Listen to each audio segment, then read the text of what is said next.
Guy de Maupassant. Bola de sebo. Durante varios días seguidos, jirones de un ejército derrotado habían pasado por la ciudad. No eran tropas, sino hordas desordenadas. Los hombres tenían barbas largas y sucias, uniformes andrajosos, y se movían a paso lento, sin bandera, sin regimiento. Todos parecían abrumados, agotados, incapaces de pensar o resolver, caminando solo por costumbre y cayendo de fatiga tan pronto como se detenían.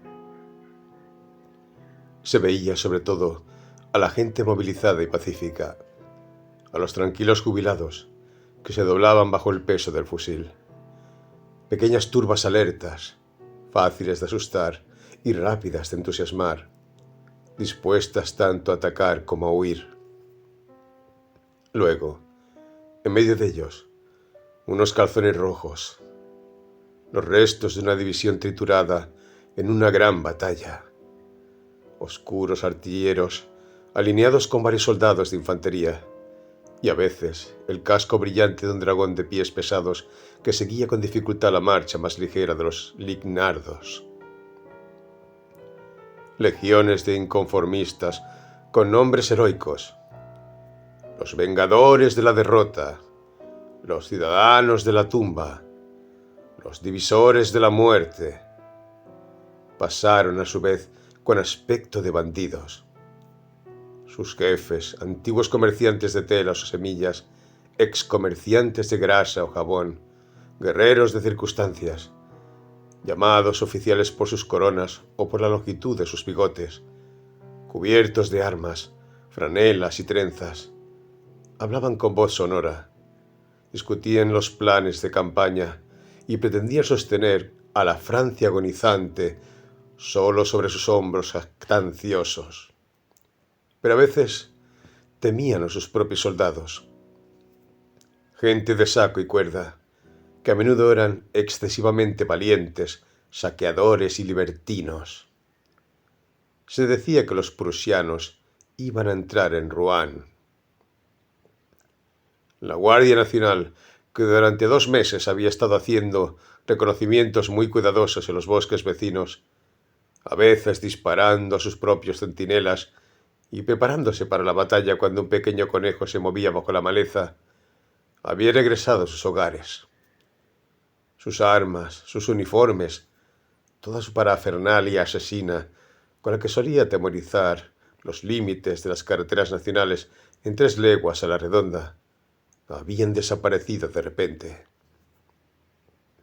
Los últimos soldados franceses habían cruzado por fin el Sena para ganar Pont-Audemer, por Saint-Sever y Bourg-Achard, y marchando detrás de todos ellos, el general, desesperado, incapaz de intentar nada, con estos harapos dispares, angustiado él mismo en la gran debacle de un pueblo acostumbrado a la victoria y desastrosamente vencido a pesar de su legendaria valentía, se alejó a pie entre 2 oficiales.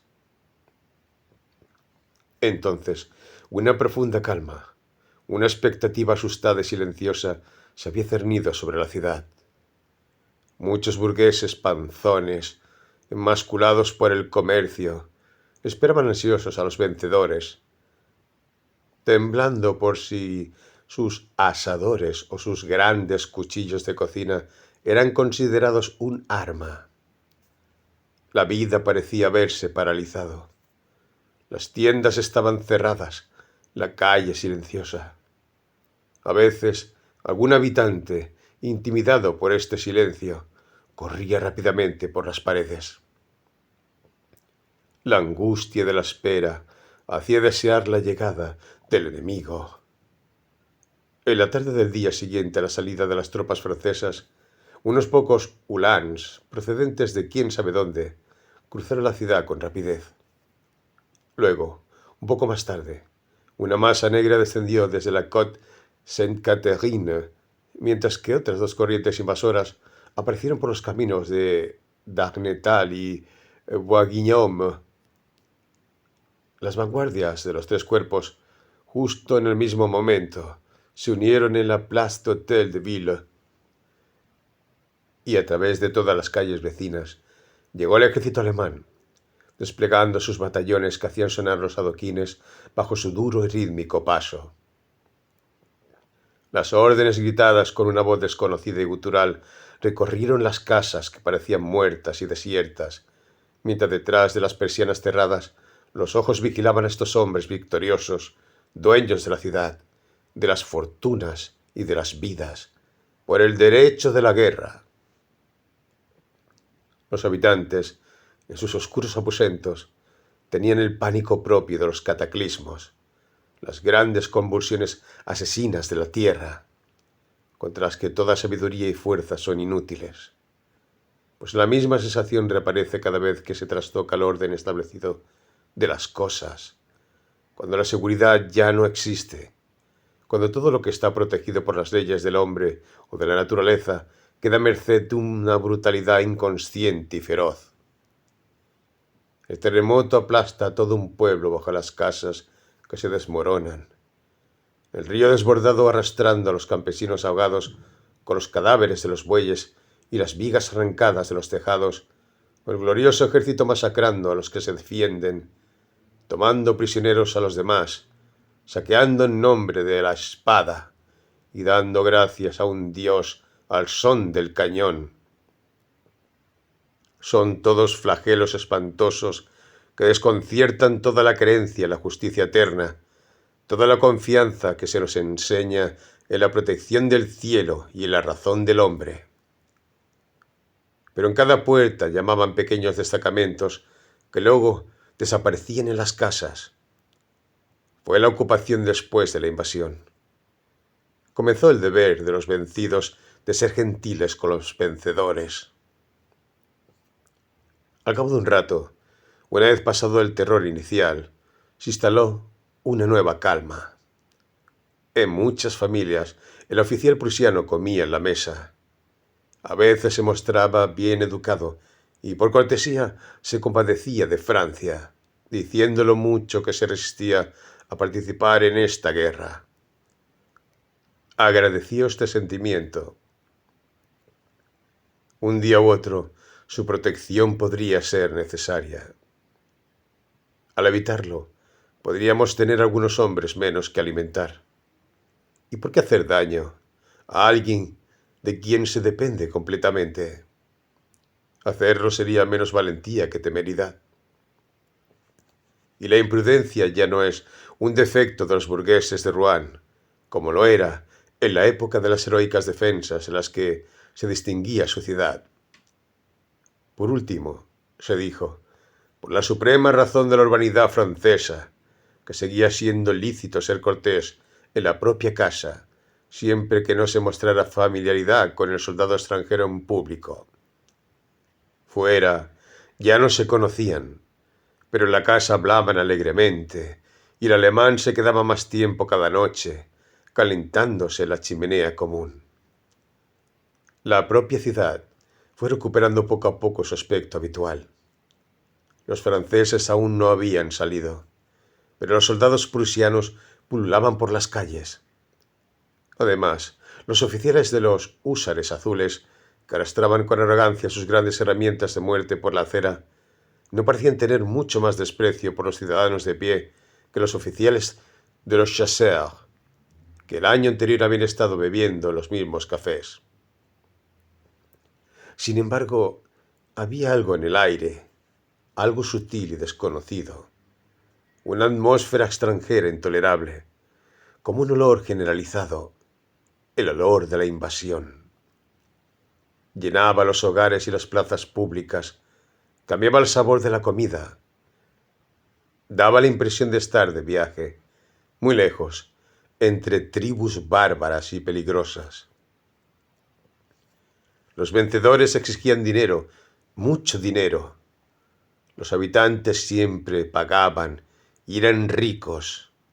Pero cuanto más opulento se vuelve un comerciante normando, más sufre por cualquier sacrificio, por cualquier parte de su fortuna que vea pasar a manos de otro. Sin embargo, 2 o 3 leguas más abajo de la ciudad, siguiendo el curso del río, hacia Courcet, Dieppedalle o Viessard, los barqueros y pescadores traían a menudo del fondo del agua algún cadáver de un alemán hinchado en su uniforme, muerto por un golpe de cuchillo o de sabate, su cabeza aplastada por una piedra o arrojado al agua por un empujón desde lo alto de un puente. El barro del río enterró estas oscuras, salvajes y legítimas venganzas, heroísmos desconocidos, ataques silenciosos, más peligrosos que las batallas a plena luz del día y sin repercusiones de gloria. Porque el odio al extranjero siempre arma a unos cuantos intrépidos dispuestos a morir por una idea.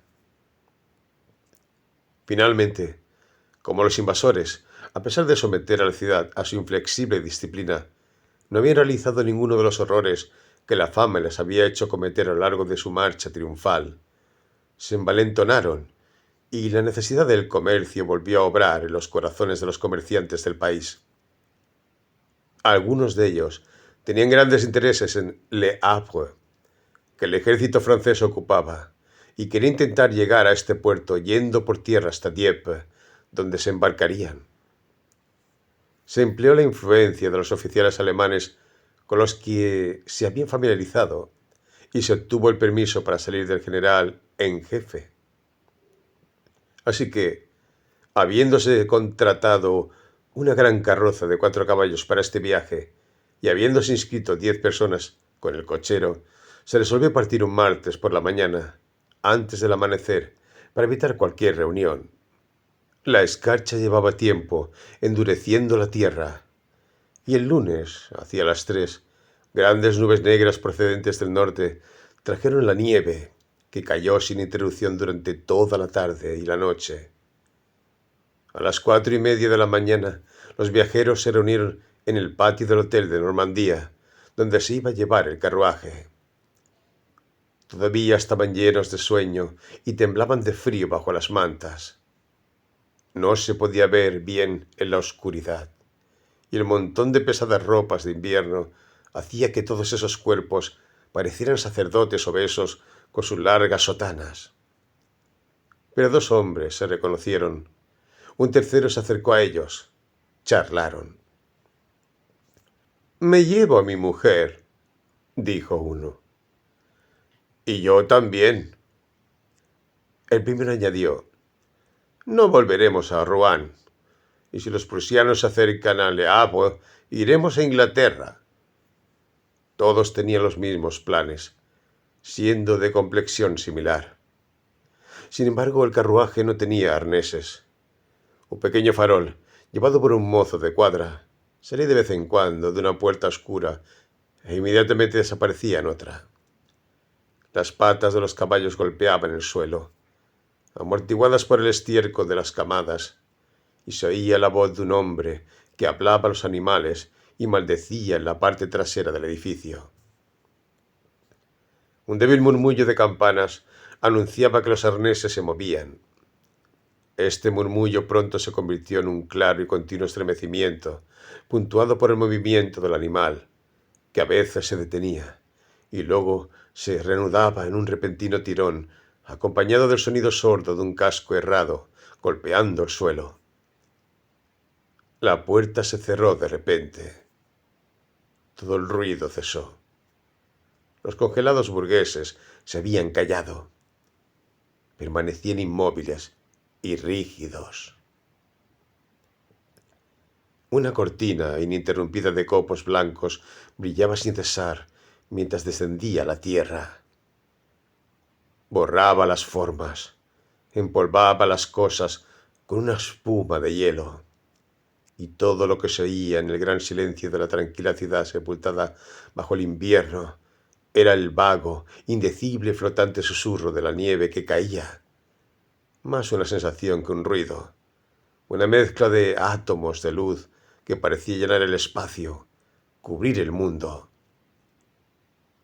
El hombre apareció de nuevo, con su linterna, tirando del extremo de una cuerda a un triste caballo que no venía de buena gana. La colocó contra la caña del timón, ató los cabos y la rodeó durante mucho tiempo para asegurar los arneses, pues solo podía usar una mano, ya que la otra llevaba su linterna. Cuando iba a buscar al segundo animal, se fijó en aquellos viajeros inmóviles, ya blancos por la nieve, y les dijo: ¿Por qué no subís al carruaje? Al menos estaréis a salvo. No habían pensado en ello, sin duda, y se precipitaron. Los tres hombres instalaron a sus esposas en la parte de atrás y luego subieron. Luego, las otras formas indecisas y veladas tomaron su turno en los últimos asientos sin intercambiar una palabra. El suelo estaba cubierto de paja, donde se hundían los pies.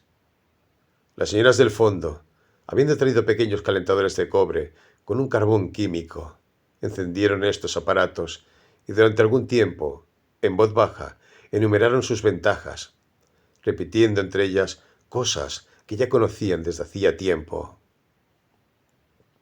Por fin, estando el carruaje enjaezado, con 6 caballos en lugar de 4, por la mayor dificultad del tiro, una voz desde fuera preguntó: ¿Están todos? Una voz desde el interior respondió: Sí. Nos ponemos en marcha. El coche se movía despacio, lentamente, con pasos muy pequeños. Las ruedas se hundieron en la nieve. Todo el tronco gimió con sordos chirridos. Los animales se deslizaron, soplaron, echaron humo, y el gigantesco látigo del cochero chasqueó inquieto, revoloteó de un lado a otro, anudándose y desenrollándose como una esbelta serpiente, y mordiendo de repente alguna grupa rebotada que luego se tensó bajo un esfuerzo más violento. Pero el día fue creciendo imperceptiblemente. Aquellos ligeros copos que un viajero, oriundo de Rouen, había comparado con una lluvia de algodón, ya no caían.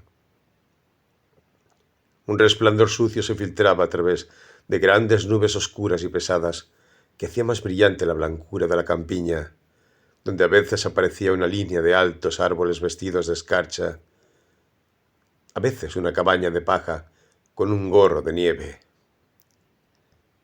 En el coche nos miramos con curiosidad a la triste luz de este amanecer. Al fondo, en los mejores asientos, el señor y la señora Loiseau, comerciantes de vino al por mayor de la calle Grand Pont, dormitaban uno frente al otro. Antiguo empleado de un jefe que había quebrado los negocios, Loiseau había comprado el negocio y había hecho una fortuna.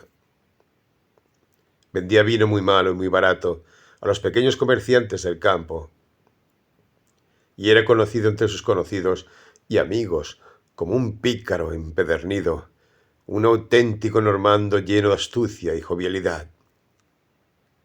Su reputación de embaucador estaba tan consolidada que una noche, en la prefectura, M. Tournel, autor de fábulas y canciones de ingenio mordaz y fino, una celebridad local, habiendo propuesto a las damas a las que veía un poco adormecidas jugar una partida de l'oiseau vol, la palabra misma voló por los salones del prefecto, y luego, llegando los de la ciudad, hizo reír a todas las mandíbulas de la provincia durante un mes. Además, Loiseau era famoso por sus bromas de todo tipo, sus chistes buenos o malos, y nadie podía hablar de él sin añadir inmediatamente: «Es impagable este Loiseau». De pequeña estatura, presentaba una barriga de globo coronada por un rostro rojizo entre 2 patillas canosas. Su mujer, alta, fuerte, decidida, con voz alta y decisión rápida, era la orden y la aritmética del negocio que animaba con su alegre actividad.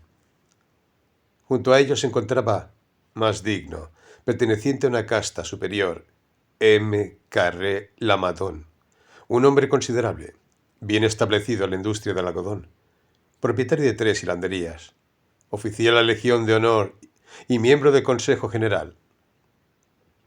Había seguido siendo, durante todo el tiempo del imperio, líder de la oposición benévola, solo para hacerse pagar más caro su adhesión a la causa que combatía con armas cortesanas, según su propia expresión. Madame Carré Lamadon, mucho más joven que su marido, siguió siendo el consuelo de los oficiales de buena familia enviados a Juan de guarnición. Se colocó frente a su marido, toda pequeña, toda bonita, toda acurrucada en sus pieles, y miró con ojos apenados el lamentable interior del carruaje. Sus vecinos, el conde y la condesa Hubert de Bréville, llevaban uno de los nombres más antiguos y nobles de Normandía. El conde, anciano caballero de gran porte, se esforzaba por acentuar, mediante los artificios de su toilette, su natural parecido con el rey Enrique IV, quien, según una gloriosa leyenda para la familia, había hecho engordar a una dama de Bréville, cuyo marido, por este hecho, se había convertido en conde y gobernador de la provincia. Compañero de M. Carré Lamadon en el Consejo General, el conde Hubert representaba el partido orleanista en el departamento. La historia de su matrimonio con la hija de un pequeño armador de Nantes siempre ha sido un misterio. Pero como la condesa tenía un gran aire, entretenía mejor que nadie e incluso se decía que era amada por uno de los hijos de Luis Felipe, toda la familia la celebraba y su salón seguía siendo el primero del país, el único en el que se conservaba la antigua galantería y cuya entrada era difícil. La fortuna de los Bréville, toda en propiedades, alcanzaban, se decía, 500.000 libras de renta. Estas 6 personas formaban la parte trasera del carruaje, el lado de la sociedad acomodada, serena y fuerte, de la gente honesta y autorizada que tiene religión y principios. Por una extraña coincidencia, todas las mujeres estaban en el mismo banco, y la condesa aún tenía como vecinas a 2 monjas que rezaban largos rosarios mientras murmuraban Pater y Ave. Una de ellas era vieja, con la cara marcada por la viruela, como si le hubieran disparado la cara a bocajarro. El otro, muy enclenque, tenía una bonita y enfermiza cabeza sobre un pecho fítico, carcomido por esa fe devoradora que hace a los mártires y a los iluminados. Frente a las 2 monjas, un hombre y una mujer atraen la atención de todos. El hombre, bien conocido, era Cornudet, el demócrata, el terror de la gente respetable. Llevaba 20 años mojando su gran barba roja en los bocadillos de todos los cafés democráticos. Había comido con sus hermanos y amigos una fortuna bastante grande que había heredado de su padre, antiguo confitero, y esperaba con impaciencia que la República obtuviera por fin el lugar que merecían tantos tragos revolucionarios. En 4 de septiembre, tal vez como resultado de una broma, se había querido nombrado prefecto, pero cuando quiso asumir sus funciones, los oficinistas, que siguen siendo los únicos dueños del lugar, se negaron a reconocerlo, lo que le obligó a retirarse. Era un chico muy bueno, inofensivo y servicial, y había trabajado con ardor incomparable para organizar la defensa. Había cavado agujeros en las llanuras, derribados todos los árboles jóvenes de los bosques vecinos, colocado trampas en todos los caminos, y cuando el enemigo se acercó, satisfecho con sus preparativos, se retiró rápidamente hacia la ciudad. Ahora pensó en ser aún más útil en Le Havre, donde serían necesarios nuevos atrincheramientos. La mujer, una de las llamadas galantes, era famosa por su precoz corpulencia, que le había valido el apodo de bola de sebo. Era pequeña, redonda por todas partes, gorda hasta las cejas, con los dedos hinchados, estrangulados en los nudillos, como ristras de salchichas cortas, con una piel brillante y tensa, una garganta enorme que sobresalía bajo el vestido. Era, sin embargo, apetecible y popular. Tan agradable era su frescura. Su rostro era una manzana roja, un capullo de peonía a punto de florecer, y en él se abrían por encima dos magníficos ojos negros sombreados por grandes y espesas pestañas que proyectaban una sombra. Por debajo, una boca encantadora, estrecha, húmeda para besar, provista de brillantes microscópicos quenotes. También se decía que estaba llena de cualidades inestimables. En cuanto la reconocieron, hubo murmullos entre las mujeres honradas, y las palabras prostituta y vergüenza pública se susurraron tan fuerte que ella levantó la cabeza. Luego miró a sus vecinos con una mirada tan provocadora y atrevida que al instante reinó un gran silencio y todos bajaron la mirada, excepto Loiseau, que la observaba con aire excitado. Pero pronto se reanudó la conversación entre las tres damas, a las que la presencia de esta chica había hecho repentinamente amistosas, casi íntimas. Tuvieron que hacer, les pareció, como si fuera un fardo de sus dignidades como esposas frente a esta desvergüenza vendida, porque el amor legal siempre se lo toma con calma con su congénere libre. También los tres hombres, atraídos por un instinto conservador ante la aparición de Cornudet, hablaron del dinero con cierto tono de desprecio hacia los pobres. El conde Hubert habló de los daños que le habían causado los prusianos, de las pérdidas que le acarrearían el ganado robado y las cosechas perdidas, con la seguridad de un gran señor 10 veces millonario de que estos estragos apenas estorbarían un año. M. Carrel Amadon, que tenía una gran experiencia en la industria del algodón, había tenido la precaución de enviar 600.000 francos a Inglaterra, un dinero que calmaba la sed y que guardaba para sí mismo en todo momento. En cuanto a Loiseau, había dispuesto a vender a la intendencia francesa todos los vinos comunes que quedaban en su bodega, por lo que el Estado le debía una formidable suma que pretendía cobrar en el Havre. Y los tres se miraron amistosamente. Aunque eran de orígenes diferentes, se sentían hermanos en el dinero, en la gran masonería de los que poseen, que hacen sonar el oro metiendo la mano en el bolsillo del pantalón. El carruaje iba tan despacio que a las 10 de la mañana no habían recorrido ni 4 leguas. Los hombres se bajaron 3 veces para subir colinas. Empezaban a preocuparse, porque tenían que almorzar en Totes, y ahora desesperaban de llegar antes del anochecer. Todo el mundo estaba pendiente de un cabaret en la carretera, cuando el autocar se hundió en un montón de nieve y se tardó 2 horas en limpiarlo. El apetito crecía, perturbando los espíritus, y no se veía ninguna gargota, ningún comerciante de vino. La aproximación de los prusianos y el paso de las hambrientas tropas francesas habían asustado a todas las industrias. Los caballeros corrieron a buscar las provisiones en las granjas, al lado del camino, pero no encontraron allí ni siquiera pan, pues el desafiante campesino escondió sus reservas por miedo a ser saqueado por los soldados que, al no tener nada que poner bajo sus dientes, tomaron por la fuerza lo que descubrieron. A eso de la 1 de la tarde, Loiseau anunció que definitivamente tenía un poco de hambre en el estómago. Todos habían sufrido como él durante mucho tiempo, y la violenta necesidad de comer, siempre en aumento, había acabado con las conversaciones.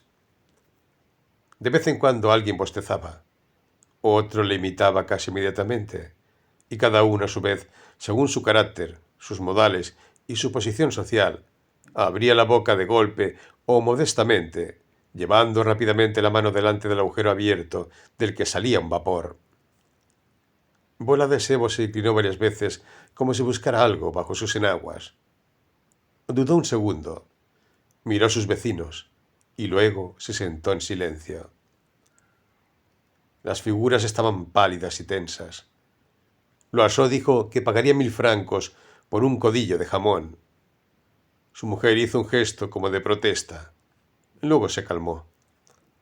Siempre sufría el oír hablar de despilfarro de dinero y ni siquiera entendía las bromas sobre este tema. «El hecho es», dijo el conde, que no estoy bien. ¿Cómo no iba a pensar en traer provisiones? Todos se reprochaban de la misma manera. Sin embargo, Cornudet tenía una petaca llena de ron. Ofreció un poco. Fue rechazado fríamente. Solo Loiseau aceptó 2 gotas, y cuando le devolvió el frasco agradeció. Es bueno igualmente. Te calienta y te engaña el apetito. El alcohol le puso de buen humor, y se propuso hacer como en el barquito de la canción, comerse al más gordo de los viajeros. Esta alusión indirecta a la abuela de Sebo escandalizó a la gente bien educada. No hubo respuesta. Solo Cornudet sonrió.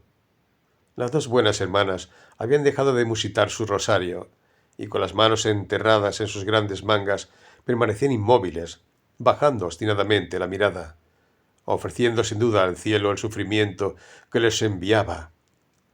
Por fin, a las 3, cuando nos encontramos en medio de una interminable llanura, sin un solo pueblo a la vista, Bola de Sebo se agachó bruscamente y sacó de debajo del asiento una gran cesta cubierta con una servilleta blanca.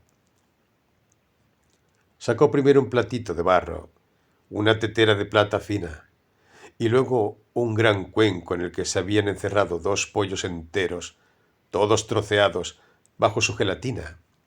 Y en la cesta se veían aún otras cosas buenas envueltas, patés, frutas, dulces, las provisiones preparadas para un viaje de 3 días, para no tocar la cocina de las posadas. 4 cuellos de botella pasaron entre los paquetes de comida. Cogió una ala de pollo y empezó a comerla delicadamente con uno de los panecillos llamados Regency en Normandía. Todos los ojos estaban puestos en ella. Entonces el olor se extiende, ensanchando las fosas nasales, llevando abundante saliva a la boca, con una dolorosa contracción de la mandíbula bajo las orejas. El desprecio de las damas por esta muchacha se hizo feroz. Como un impulso de matarla o de arrojarla a ella, a su tetera, a su cesta y sus provisiones fuera del carruaje, a la nieve. Pero Loiseau devoró la terrina de pollo con los ojos. Dijo: ¡Qué bien! La señora fue más cuidadosa que nosotros. Hay personas que siempre saben pensar en todo. Ella le miró. ¿Quiere un poco, señor? Es difícil ayunar desde la mañana. Saludó. Bueno, francamente, no me niego. No puedo soportarlo más. En la guerra como en la guerra. ¿No es así, señora? Y mirando a su alrededor añadió: en momentos como este es bueno encontrar gente que te obligue. Tenía un periódico que extendió para no manchar sus pantalones, y con la punta de una navaja, aún alojada en su bolsillo, sacó un muslo todo barnizado de gelatina, lo descuartizó con los dientes y luego lo masticó con tan evidente satisfacción que hubo un gran suspiro de angustia en el carruaje. Pero Bola de Sebo, con voz humilde y suave, se ofreció a compartir su merienda con las monjas. Ambas aceptaron al instante, y sin levantar la vista se pusieron a comer rápidamente tras balbucear el agradecimiento. Cornudet tampoco rechazó los ofrecimientos de su vecina, y se formó una especie de mesa con las monjas extendiendo periódicos sobre las rodillas. Las bocas se abrían y cerraban incesantemente, tragando, masticando y tragando ferozmente. Loiseau, en su rincón, trabajaba duro y en voz baja instaba a su mujer a imitarle. Se resistió durante mucho tiempo y luego, tras un momento de tensión que le recorrió las entrañas, cedió. Entonces su marido, redondeando su frase, le preguntó a su encantadora compañera si le permitía ofrecer una pequeña pieza a la señora Loiseau. Mais oui, certainement, monsieur, dijo, con una sonrisa amable, y le tendió la terrina. Cuando se descorchó la primera botella de clarete, surgió un problema. Solo había un vaso. Se pasó de un lado a otro después de haber sido limpiado. Solo Cornudet, sin duda por galantería, puso sus labios en el lugar húmedo de los labios de su vecino. Entonces, rodeados de gente que comía, asfixiados por los humos de la comida, el conde y la condesa de Breville, así como M. y Madame Carré-Lamadon, sufrieron esa odiosa tortura que ha mantenido el nombre de Tántalo. De repente, la joven esposa del fabricante lanzó un suspiro que hizo girar las cabezas. Estaba tan blanca como la nieve del exterior. Sus ojos se cerraron, su frente cayó. Había perdido el conocimiento. Su marido, angustiado, imploró a todos que la ayudaran. Todo el mundo estaba perdiendo la cabeza, cuando la mayor de las monjas, sosteniendo la cabeza de la enferma, deslizó el vaso de bola de sebo entre sus labios y le hizo tragar unas gotas de vino. La bella dama se revolvió, abrió los ojos, sonrió y dijo con voz moribunda que ya se sentía muy bien. Pero, para que esto no volviera a suceder, la monja la obligó a beber un vaso lleno de clarete y añadió: «Es el hambre, no otra cosa». Entonces Bola de Sebo, ruborizada y avergonzada, tartamudeó mirando a los 4 viajeros que no habían comido.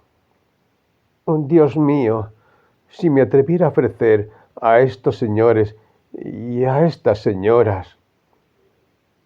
Permaneció en silencio, temiendo un ultraje. Loiseau intervino. Parbleu, en estos casos todos son hermanos y deben ayudarse mutuamente. Vamos, señoras, sin ceremonia, acepten. ¿Qué demonios? ¿Sabemos si encontraremos una casa para pasar la noche? Por el tren en el que vamos, no estaremos en Totos antes del mediodía de mañana. Hubo algunas dudas. Nadie se atrevió a asumir la responsabilidad del sí. Pero el conde decidió la cuestión. Se volvió hacia la gorda intimidada y, asumiendo su gran aire de caballero, le dijo: «Aceptamos con gratitud, señora». Solo el primer paso fue costoso. Una vez pasado el Rubicón, nos entregamos a él. La cesta se vació. Todavía contenía un paté de foie gras, un paté de Mauviette, un trozo de lengua ahumada, peras de Crassan, un trozo de Pont l'Evêque, Petit Four y una taza llena de encurtidos y cebollas en vinagre, ya que a Bola de Sebo, como a todas las mujeres, le encantaban las verduras crudas. No se podía comer las provisiones de esta chica sin hablar con ella, así que charlamos, al principio de forma reservada y luego, como se comportó muy bien, nos entregamos más. Las señoras de Breville y Carré-Lamadon, que tenían un gran savoir-vivre, fueron amables y delicadas. La condesa mostró especialmente esa amable condescendencia de las damas muy nobles que ningún contacto puede ensuciar, y fue encantadora. Pero la fuerte Madame Loiseau, que tenía alma de gendarme, seguía siendo hosca, hablando poco y comiendo mucho. Hablamos de la guerra, naturalmente. Contaba las horribles hazañas de los prusianos, la valentía de los franceses, y toda esta gente que oía rendía homenaje al valor de los demás. Pronto empezaron las anécdotas personales, y Bola de Sebo contó, con verdadera emoción, con esa calidez de palabra que a veces tienen las chicas para expresar sus arrebatos naturales, cómo había dejado Rouen. «Al principio pensé que podría quedarme», dijo. «Tenía mi casa llena de provisiones y preferí alimentar a unos cuantos soldados que ir a no sé dónde. Pero cuando los vi, esos prusianos, no pude evitarlo. Me revolvieron la sangre de ira y lloré de vergüenza todo el día. Oh, si fuera un hombre. Vamos». Los miré desde mi ventana, esos grandes cerdos con sus cascos de púas, y mi criada me sujetó las manos para evitar que les tirara mis muebles.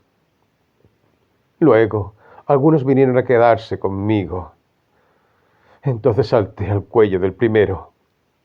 No son más difíciles de estrangular que otros, y lo habría terminado si no me hubieran tirado del pelo. Tuve que esconderme después de eso. Finalmente, cuando encontré una oportunidad, me fui, y aquí estoy. Fue muy elogiada. Crecía en la estima de sus compañeros, que no se habían mostrado tan craneales. Y Cornudet, al escucharla, mantenía una sonrisa aprobatoria y benévola de apóstol, igual que un sacerdote escucha a un devoto alabar a Dios, pues los demócratas de barba larga tienen el monopolio del patriotismo, como los hombres con sotana lo tienen de la religión. Habló a su vez en tono doctrinario, con el énfasis aprendido de las proclamas que se pegaban en las paredes cada día, y terminó con una pieza de elocuencia en la que atajó magistralmente a ese canalla de Badinguet. Pero Bola de Sebo se enfadó inmediatamente, pues era bonapartista. Se puso más roja que un gafe y tartamudeando de indignación. Me hubiera gustado veros en su lugar. Vosotros. Habría estado limpio. Oh, sí. Ustedes son los que lo traicionaron. Ese hombre. Solo tendríamos que salir de Francia si nos gobernaran bribones como tú. Cornudet, impasible, mantenía una sonrisa desdeñosa y de superioridad. Pero uno sentía que las palabrotas iban a llegar cuando el conde se interpuso y calmó, no sin dificultad, a la exasperada muchacha, proclamando con autoridad que todas las opiniones sinceras eran respetables. Sin embargo, la condesa y el fabricante, que tenían en su alma el odio irracional de las personas decentes hacia la República, y esa ternura instintiva que todas las mujeres alimentan hacia los gobiernos despóticos, se sintieron, a pesar de ellos, atraídos por esta digna prostituta, cuyos sentimientos se parecían tanto a los suyos. La cesta estaba vacía. Los 10 lo habíamos vaciado sin dificultad, lamentando que no fuera más grande. La conversación continuó durante algún tiempo, aunque se había enfriado un poco desde que terminaron de comer. La noche caía, la oscuridad se hacía poco a poco profunda, y el frío, más notable durante las digestiones, hacía temblar a Bola de Sebo a pesar de su gordura. Entonces, Madame de Breville le ofreció su calentador, cuyo carbón había sido renovado varias veces desde la mañana, y la otra aceptó de inmediato, pues sentía que se le congelaban los pies. Las señoras Carré-Lamadon y Loiseau entregaron las suyas a las monjas. El cochero había encendido sus linternas. Las linternas brillaban en una noche de niebla sobre la grupa sudorosa de los conductores, y a ambos lados de la carretera la nieve parecía desenrollarse bajo el reflejo móvil de las luces. Ya no era posible distinguir nada en el carruaje, pero de repente se produjo un movimiento entre Bola de Sebo y Cornudet, y Loiseau, cuyo ojo buscaba las sombras, creyó ver al hombre de la gran barba alejarse rápidamente, como si hubiera recibido algún buen golpe lanzado sin ruido. Pequeños puntos de fuego aparecieron por delante en la carretera. Era Totes.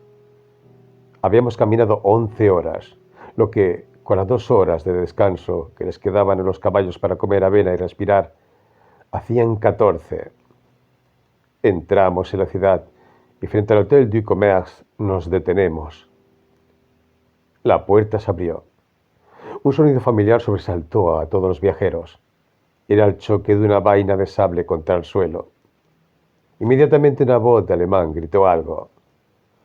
Aunque el autocar estaba parado, nadie se bajó, como si esperaran ser masacrados al salir. Entonces apareció el conductor, llevando en la mano uno de sus faroles, que iluminó de repente las 2 filas de cabezas asustadas que tenían la boca abierta y los ojos muy abiertos por la sorpresa y el horror. Junto al cochero se encontraba, a plena luz, un oficial alemán, un joven alto, excesivamente delgado y rubio, vestido con su uniforme como una chica con su corsé, y llevando a su lado su gorra plana y encerada, que le hacía parecer el cazador de un hotel inglés. Su desproporcionado bigote, con largos pelos lisos que se adelgazaban indefinidamente a cada lado y terminaban en un único hilo rubio, tan fino que no se podía ver su final, parecía pesar sobre las comisuras de la boca y, tirando de la mejilla, imprimía a los labios un pliegue caído. Invitó a los viajeros a marcharse en francés alsaciano, diciendo en tono rígido: «Voulez-vous descendre, monsieur et dame?» Las dos buenas hermanas obedecieron primero, con la docilidad de las niñas santas acostumbradas a toda sumisión.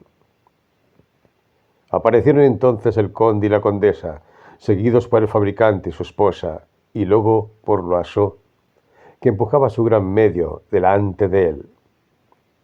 Este, al poner el pie en tierra, dijo al oficial: «Buenos días, señor», por un sentimiento de prudencia más que de cortesía.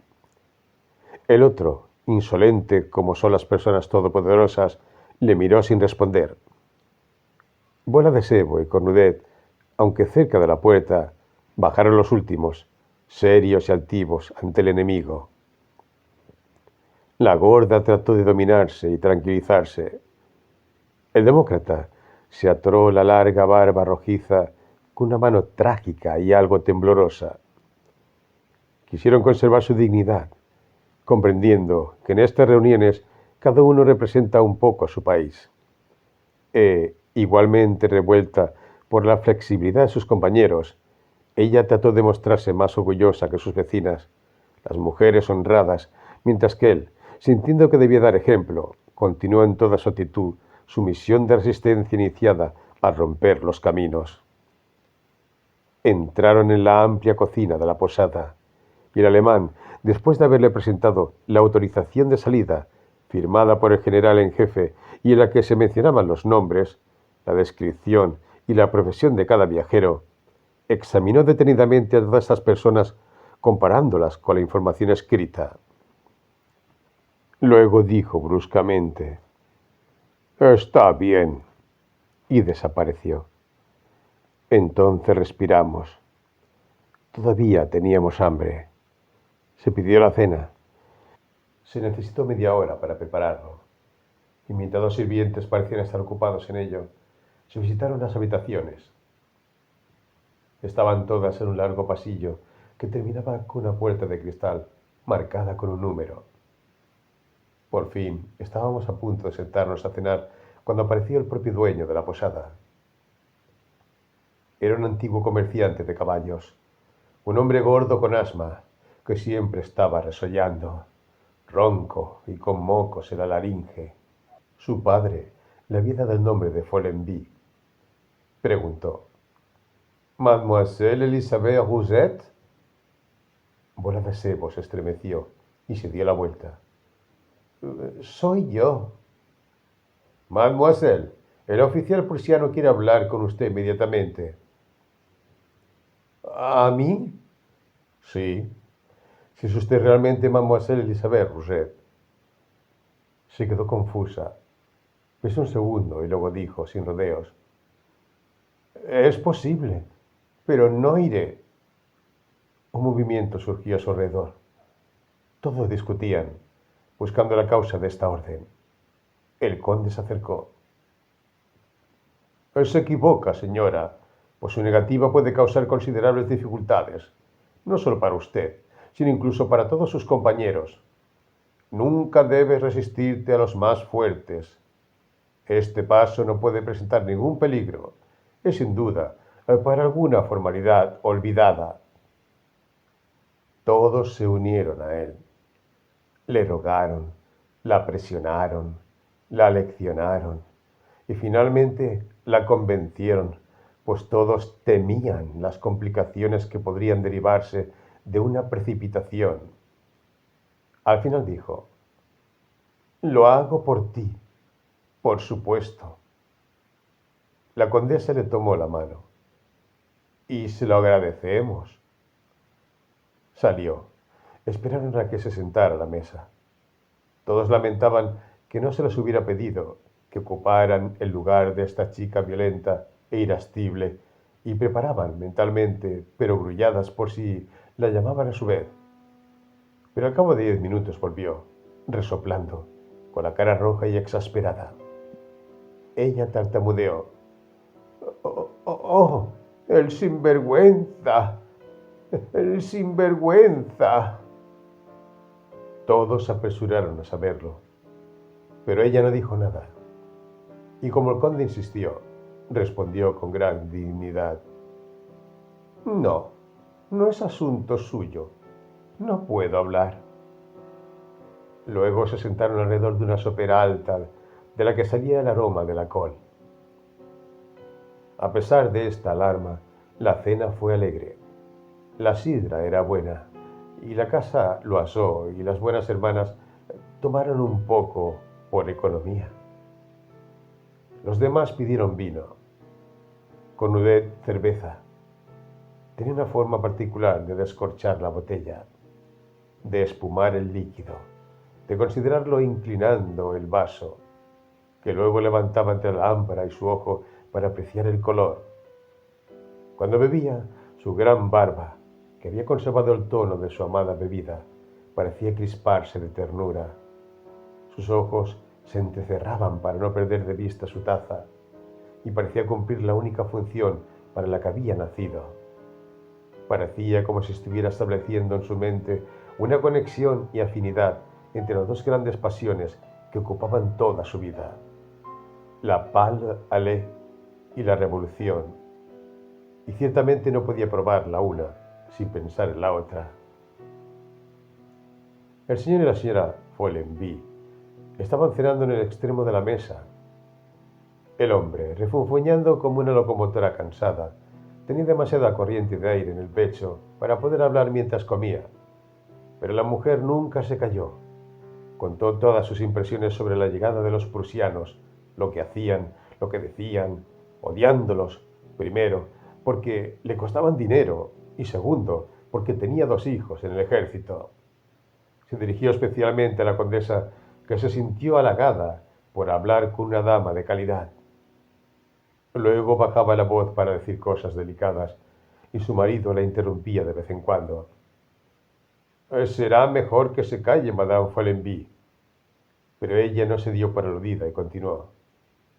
Sí, señora, esta gente solo come patatas y cerdo, y luego cerdo y patatas. Y no debes pensar que están limpios. Oh, no. Tiran basura por todas partes, con todo el respeto. Y si los vieras ejercitarse durante horas y días, están todos allí, en un campo. Y caminan hacia adelante, y caminan hacia atrás, y giran hacia este lado, y giran hacia aquel lado. Si cultivaran la tierra o trabajaran en las carreteras de su país. Pero no, señora, estos soldados no benefician a nadie. ¿Acaso la pobre gente tiene que alimentarlos para que aprendan nada más que a masacrar?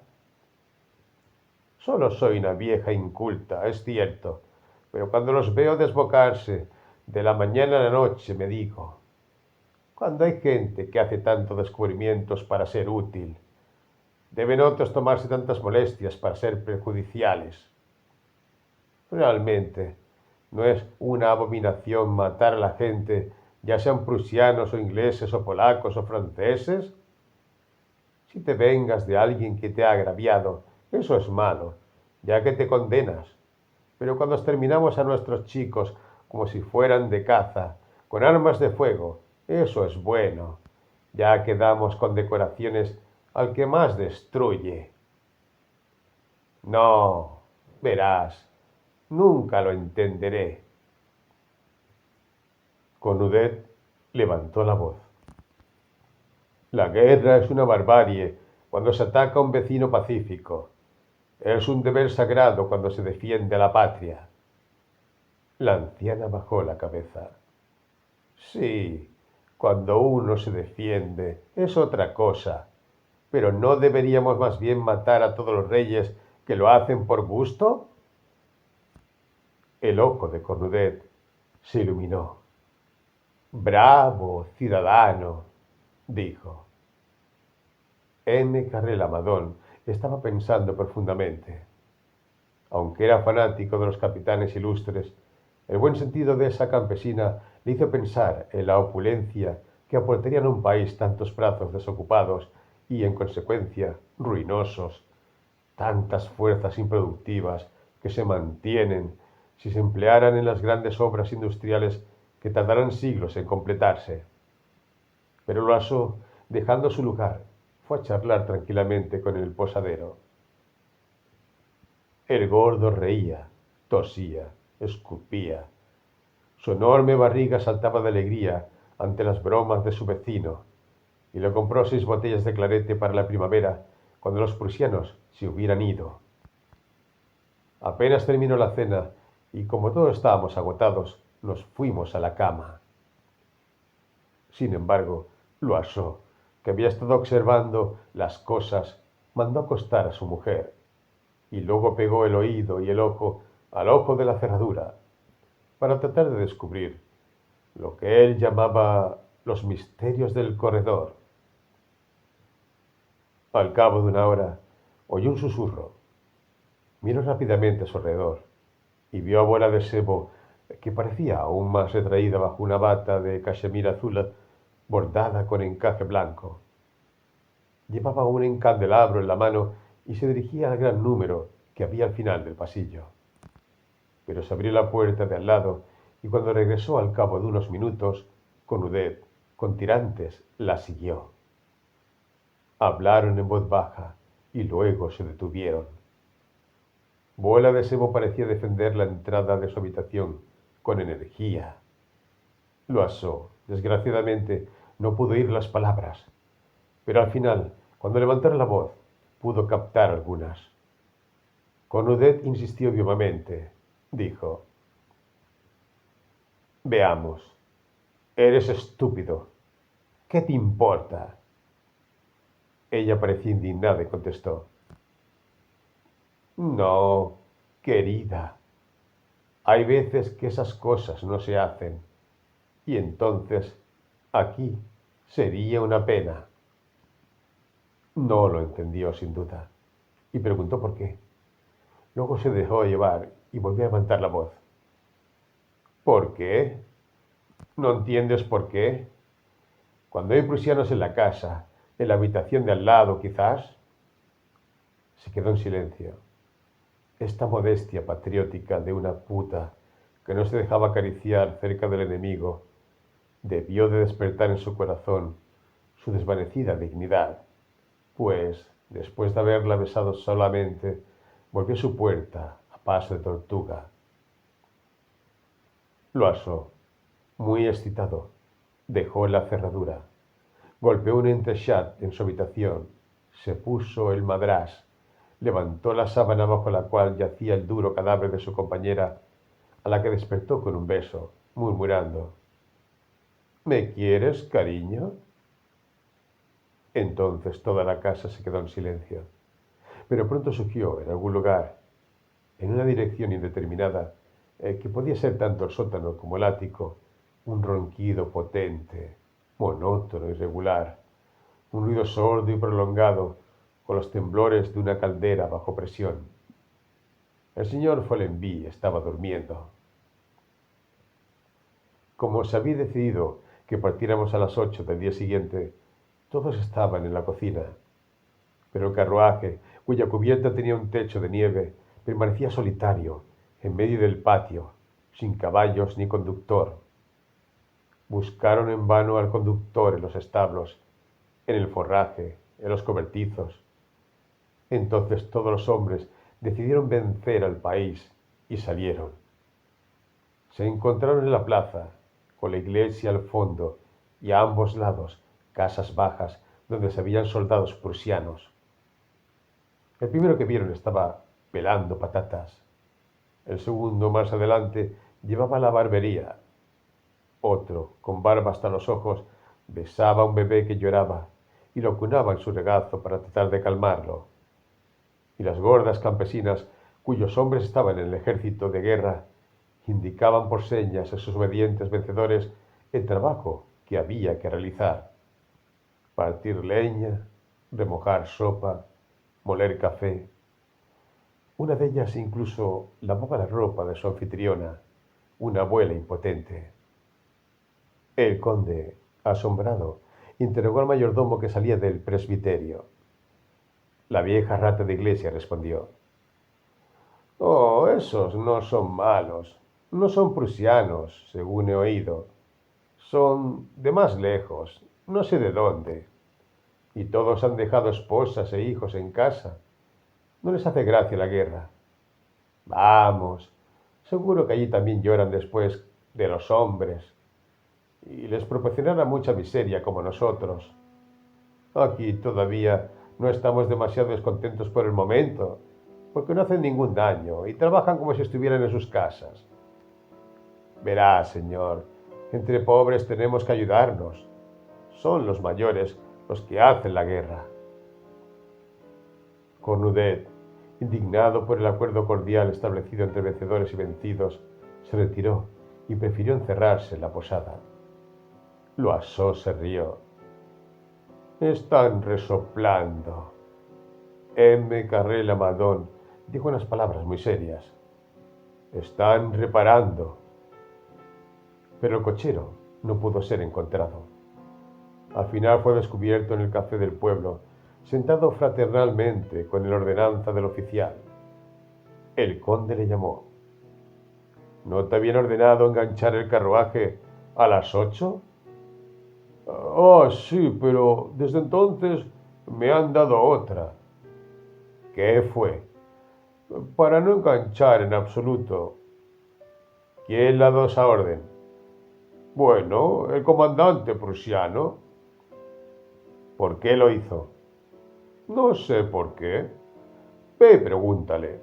Se me prohíbe enganchar. No engancho. Eso es todo». «¿Te lo dijo él mismo?» «No, señor. Fue el posadero quien me dio la orden de él». «¿Cuándo lo hizo?»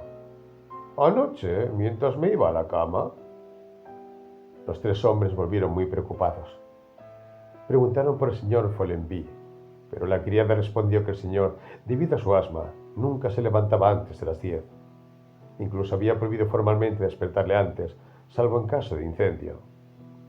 Querían ver al oficial, pero esto era absolutamente imposible, porque se alojaba en la posada y solo el señor Follenvie estaba autorizado a hablar con él sobre asuntos civiles. Así que esperamos. Las mujeres volvieron a sus habitaciones y las civilidades las ocuparon. Cornudet se sentó bajo la alta chimenea de la cocina, donde ardía un gran fuego.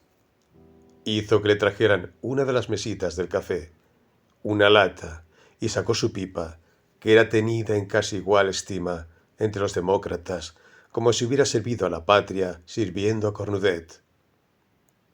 Era una magnífica pipa de espuma de mar, admirablemente descarada, tan negra como los dientes de su dueño, pero fragante, curvada, brillante, familiar a su mano, y que completaba su fisonomía.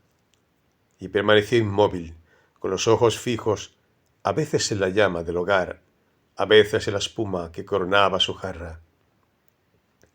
Y cada vez que había bebido, pasaba con aire satisfecho sus largos y delgados dedos por su larga y grasienta cabellera, mientras olía su bigote orlado de espuma.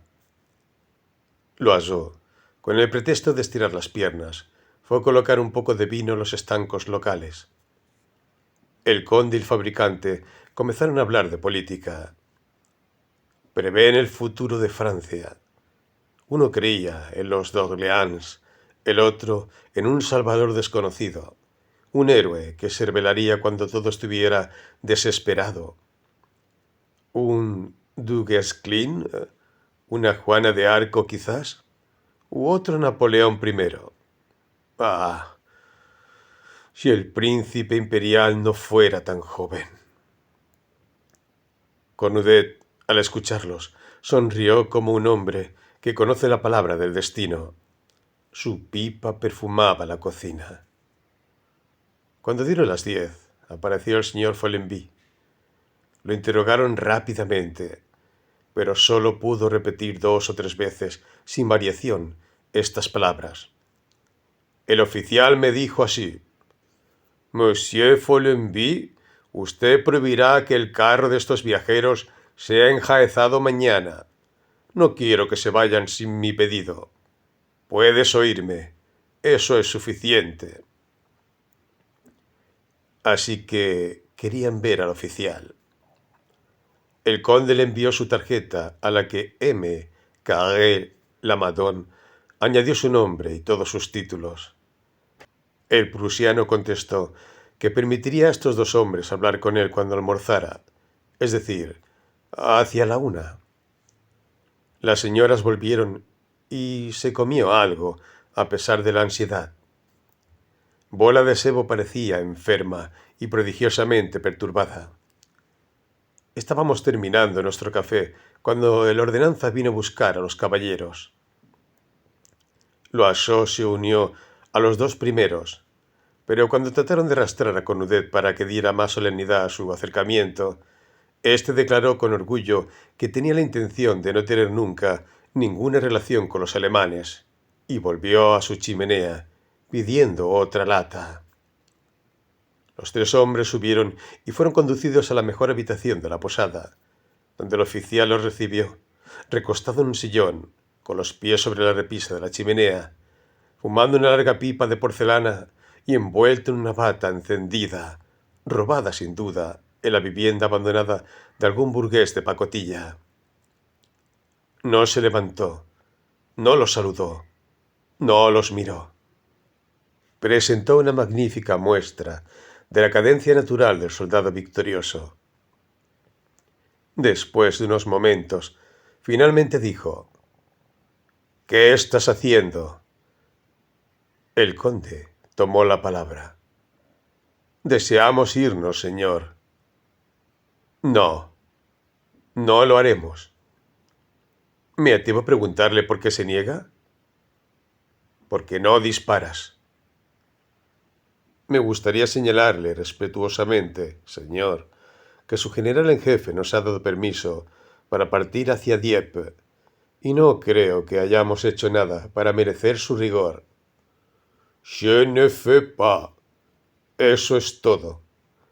«Vous pouvez descendre». Los 3 se inclinaron y se retiraron. La tarde fue lamentable. Nadie entendía nada de este capricho alemán, y las ideas más peculiares confundían las cabezas. Todos se quedaron en la cocina y hablaron sin parar, imaginando cosas increíbles.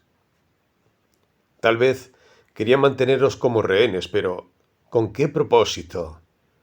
¿O iban a ser tomados como prisioneros? ¿O más bien iban a ser retenidos por un rescate considerable? Ante este pensamiento les entró el pánico. Los más ricos fueron los más asustados, al verse obligados a verter bolsas llenas de oro en manos de este insolente soldado para comprar sus vidas. Se devanaban los sesos para encontrar mentiras aceptables, para ocultar su riqueza, para hacerse pasar por pobres, muy pobres. Loiseau se quitó la cadena del reloj y la escondió en el bolsillo. La noche que caía aumentaba las aprensiones. Se encendió la lámpara y, como aún faltaban 2 horas para la cena, la señora Loiseau propuso una partida de 31. Sería una distracción. Aceptamos. El propio Cornudet, tras apagar su pipa por cortesía, participó. El conde barajó las cartas. Dio. Bola de Sebo tenía 31 al instante, y pronto el interés del juego disipó el miedo que acechaba a los espíritus. Pero Cornudet se dio cuenta de que la casa Loiseau estaba de acuerdo en hacer trampa. Cuando estaban a punto de sentarse a la mesa, reapareció M. Follenby y con su voz cascajosa pronunció: «El oficial prusiano ha preguntado a la señorita Elizabeth Rousset si no ha cambiado de opinión todavía». Bola de Sebo se quedó pálida. Luego, poniéndose repentinamente colorada, se atragantó con tal ira que no pudo hablar. Por fin estalló. Le dirás a este canalla, a este bastardo, a esta escoria prusiana, que nunca lo querré, ¿entiendes? Nunca, nunca, nunca. El gordo posadero se fue.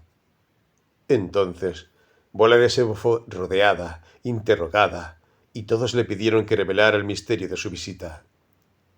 Ella se resistió al principio, pero la exasperación no tardó en dominar. ¿Qué quiere? Quiere dormir conmigo. Nadie se escandalizó por la palabra. Tan fuerte era la indignación. Cornudet rompió su jarra de cerveza y le devolvió a la mesa con violencia. Era un clamor de reprobación contra este innoble sobornador, un soplo de ira, una unión de todos para la resistencia, como si a cada uno se le pidiera compartir el sacrificio que se le exigía. El conde declaró con disgusto que esa gente se comportaba como los antiguos bárbaros. Las mujeres, especialmente, mostraron una conmiseración enérgica y cariñosa hacia Bola de Sebo. Las monjas, que solo se dejaban ver en las comidas, habían bajado la cabeza y no decían nada. Sin embargo, cenaron cuando la primera furia se había calmado, pero se habló poco. Estaban pensando. Las damas se retiraron pronto, y los hombres, mientras fumaban, organizaron una fiesta a la que se invitó a M. Follenby, a quien pretendían interrogar hábilmente sobre los medios a emplear para vencer la resistencia del oficial. Pero él solo pensaba en sus cartas, sin escuchar nada, sin contestar nada, y repetía: «¡Al juego, señores! ¡Al juego!». Su atención era tan intensa que se olvidaba de escupir, lo que a veces le ponía puntos de órgano en el pecho. Sus pulmones sibilantes presentaban toda la gama del asma, desde notas graves y profundas hasta la ronquera de los gallos jóvenes que intentan cantar. Incluso se negó a subir cuando su mujer, que se había quedado dormida, vino a buscarle. Así que se fue sola, porque ella era una persona de la mañana, siempre levantada con el sol, mientras que su hombre era una persona de la tarde, siempre dispuesto a pasar la noche con los amigos.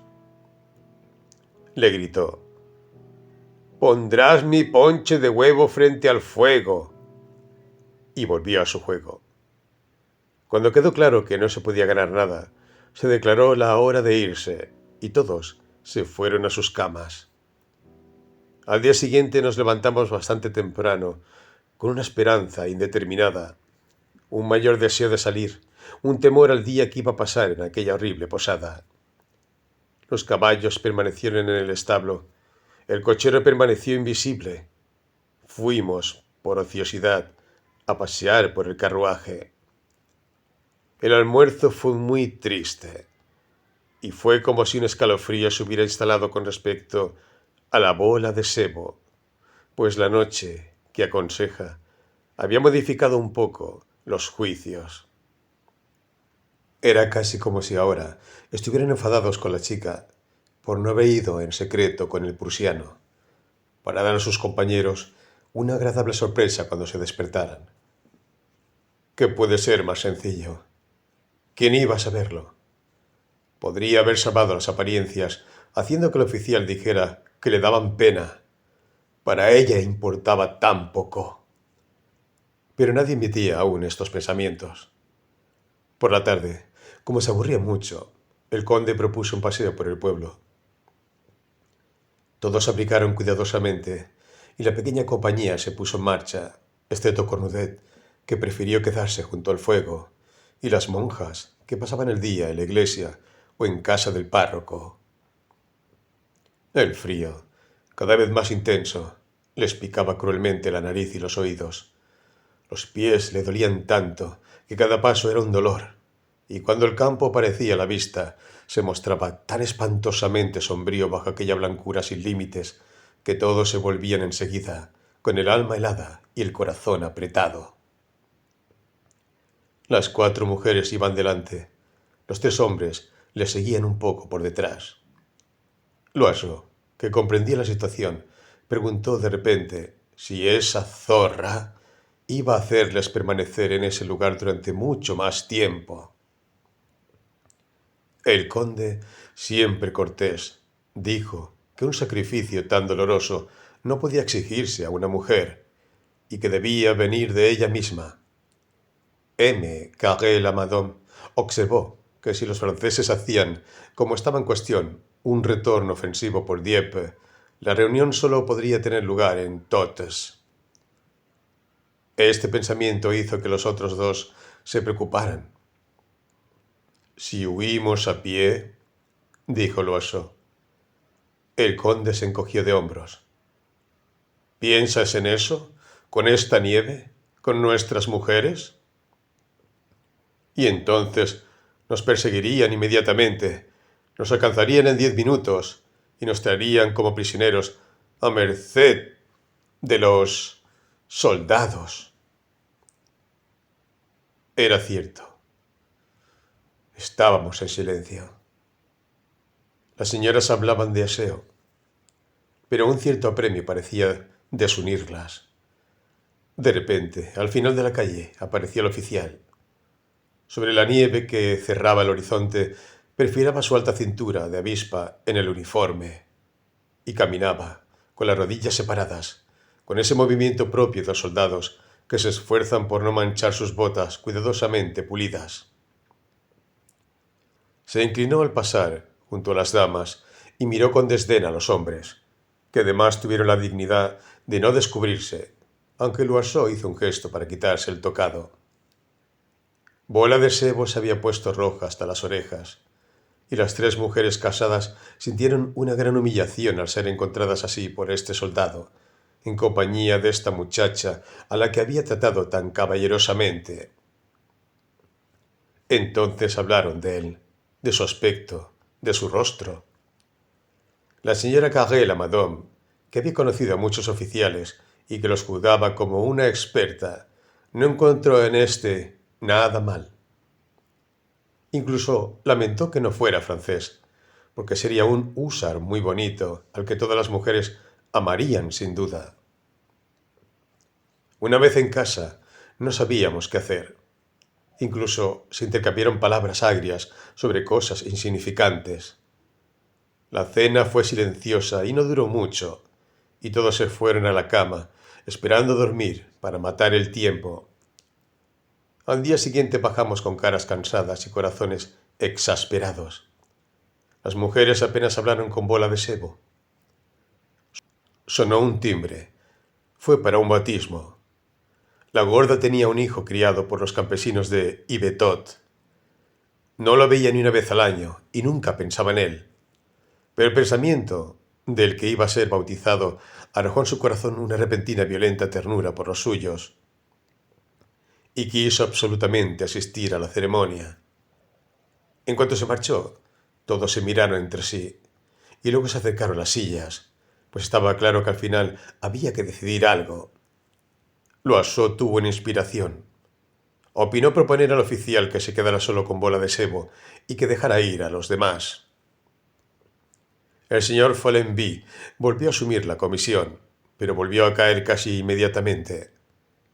El alemán, que conocía la naturaleza humana, lo había echado. Afirmó que retenía a todo el mundo hasta satisfacer su deseo. Entonces irrumpió el temperamento populista de Madame Loiseau. «Pero no nos vamos a morir de viejos aquí. Como es su trabajo, esta moza, hacer esto con todos los hombres, no creo que tenga derecho a rechazar a uno antes que a otro». Le pregunto un poco.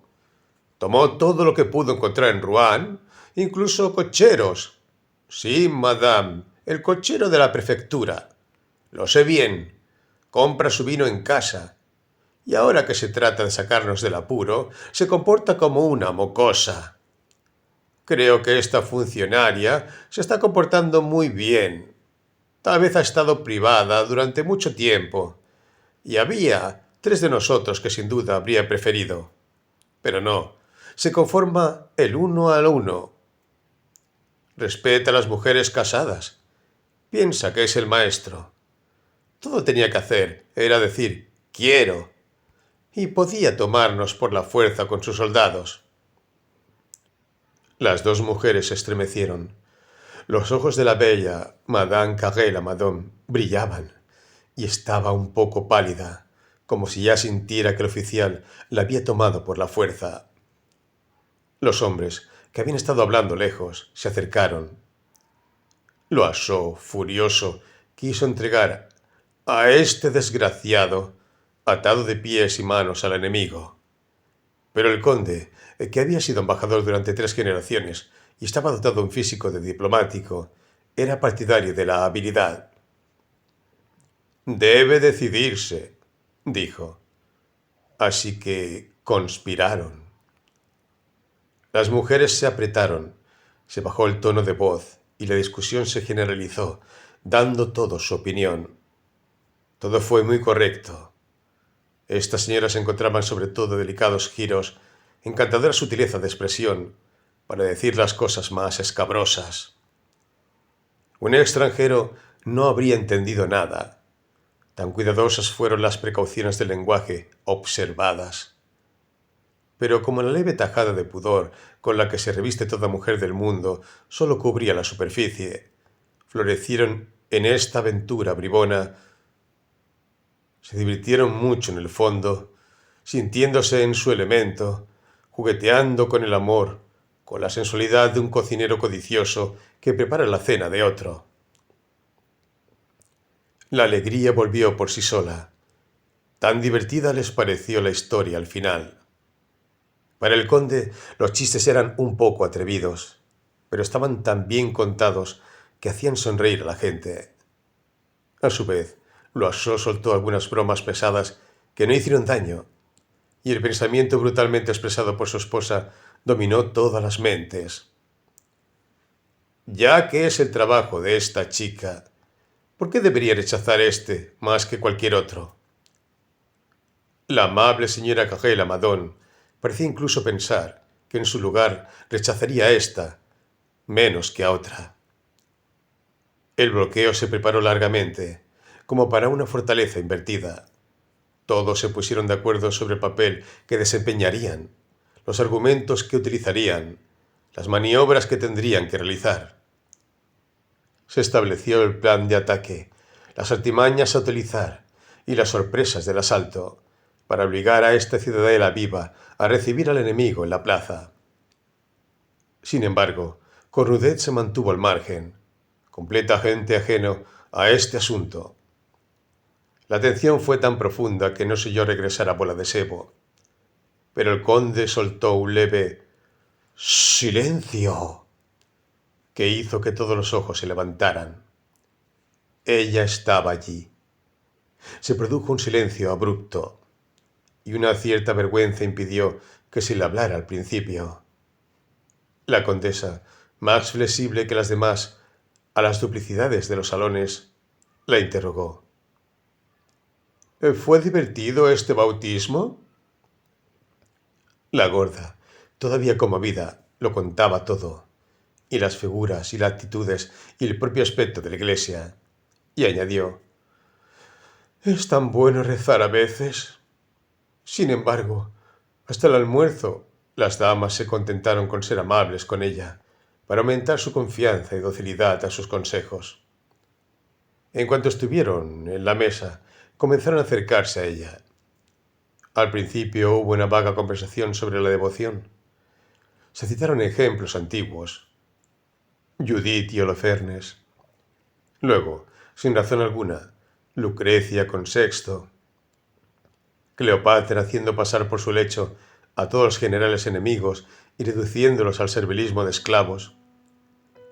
Entonces se desplegó en la imaginación de estos ignorantes millonarios una fantasiosa historia en la que las mujeres de Roma debían dormir a Aníbal en Capua entre sus brazos y con él a sus lugartenientes y a la falange de mercenarios. Citaron a todas las mujeres que habían detenido a los conquistadores, que habían hecho de su cuerpo un campo de batalla, un medio de dominación, un arma, que habían derrotado a seres horrendos u odiados con sus caricias heroicas y que habían sacrificado su castidad a la venganza y la devoción. Incluso se habló veladamente de la inglesa de una familia numerosa que se había dejado inocular una horrible y contagiosa enfermedad para transmitirla a Bonaparte, que se había salvado milagrosamente por una repentina debilidad en el momento de la fatal cita. Y todo ello contado de forma adecuada y moderada. En la cabeza había un entusiasmo deliberado capaz de suscitar la emulación. Se podría haber pensado al final que el único papel de una mujer en este mundo era un sacrificio perpetuo de su persona, una redención continua a los caprichos de los soldados. Las dos buenas hermanas no parecieron escuchar, perdidas en sus profundos pensamientos. Bola de Sebo no dijo nada. Durante toda la tarde se quedó pensando, pero en lugar de llamarla Madame, como habían hecho hasta entonces, se limitaron a decir Mademoiselle, sin que nadie supiera por qué, como si hubieran querido hacerla descender un peldaño en la estima que había subido para que se avergonzara de su situación. Justo cuando se servía la sopa, reapareció M. Follenby, repitiendo su frase del día anterior. El oficial prusiano ha preguntado a la señorita Elizabeth Rousset si no ha cambiado de opinión todavía. Bola de Sebo respondió secamente. No, señor. Pero en la cena, la coalición se debilitó. Loiseau tuvo 3 frases desafortunadas. Todos se esforzaban por encontrar nuevos ejemplos y no encontraban nada, cuando la condesa, quizás sin premeditación, sintiendo una vaga necesidad de rendir homenaje a la religión, preguntó a la más anciana de las monjas sobre los grandes hechos de la vida de los santos. Ahora bien, muchos de ellos habían cometido actos que serían crímenes a nuestros ojos, pero la Iglesia absuelve fácilmente estos crímenes cuando se hacen por la gloria de Dios o por el bien del prójimo. Este fue un argumento poderoso. La condesa lo aprovechó. Entonces, ya sea por uno de estos acuerdos tácitos, esas complicidades veladas, en las que sobresale cualquiera que lleve un hábito eclesiástico, o simplemente por el efecto de una feliz desinteligencia, de una útil estupidez, la vieja monja dio a la conspiración un formidable apoyo. Se pensaba que era tímida, que se mostró audaz, verborreica y violenta. A ésta no le preocupaban los tanteos de la casuística. Su doctrina parecía una barra de hierro. Su fe nunca vacilaba. Su conciencia no tenía escrúpulos. El sacrificio de Abraham le pareció sencillo, pues habría matado al padre y a la madre de inmediato por una orden de lo alto. Y nada, en su opinión, podía desagradar al Señor cuando la intención era loable. La condesa, aprovechando la sagrada autoridad de su inesperada cómplice, le hizo hacer una edificante paráfrasis de aquel axioma moral. El fin justifica los medios. Ella le interrogó. Entonces, hermana mía, ¿crees que Dios acepta todos los caminos y perdona el hecho cuando el motivo es puro? ¿Quién podría dudarlo, señora? Una acción que es censurable en sí misma, a menudo se convierte en meritoria por el pensamiento que la inspira. Y así siguieron, desentrañando las voluntades de Dios, previendo sus decisiones, haciendo que se interesara por cosas que realmente tenían poco que ver con él. Todo esto fue disimulado, hábil, discreto, pero cada palabra de la santa muchacha de la cornisa rompía la indignada resistencia de la cortesana. Luego, cuando la conversación se alejó, la mujer de los rosarios colgantes habló de las casas, de su orden, de su superiora, de ella misma y de su bonita vecina, la querida hermana Saint-Nicéphore. Los llamaron a la Havre para atender a cientos de soldados con viruela en los hospitales. Lo describió a estos desgraciados y detalló su enfermedad. Y mientras estaban detenidos en su camino por los caprichos de este prusiano, podría morir un gran número de franceses a los que podrían haber salvado. Su especialidad era ocuparse de los militares. Había estado en Crimea, en Italia, en Austria, y, contando sus campañas, se reveló de pronto como una de esas monjas con tambores y trompetas que parecen hechas para seguir los campamentos, recoger a los heridos en los remolinos de la batalla y, mejor que un jefe, domar con una palabra a los grandes soldados indisciplinados.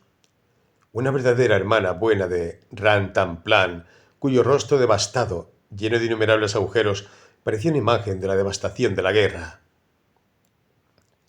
Nadie dijo nada después de ella. Tan excelente fue el efecto. Nada más terminar la comida, subieron a sus habitaciones y no bajaron hasta bien entrada la mañana del día siguiente. El desayuno era tranquilo. La semilla sembrada el día anterior tuvo tiempo de germinar y dar su fruto. La condesa propuso dar un paseo por la tarde. Entonces el conde, como se había acordado, tomó el brazo de Bola de Sebo y se quedó detrás de los demás, con ella. Le hablaba con ese tono familiar, paternal y ligeramente despectivo que los pijos utilizan con las chicas, llamándola «mi querida niña», tratándola desde la altura de su posición social, de su incuestionable honorabilidad. Inmediatamente fue al centro de la cuestión. «Así que prefieres dejarnos aquí, expuestos como estamos a toda la violencia que seguiría un fracaso de las tropas prusianas antes que consentir una de esas indulgencias que has tenido tan a menudo en tu vida?» Bola de Sebo no respondió nada. La tomó de la mano, por el razonamiento, por los sentimientos.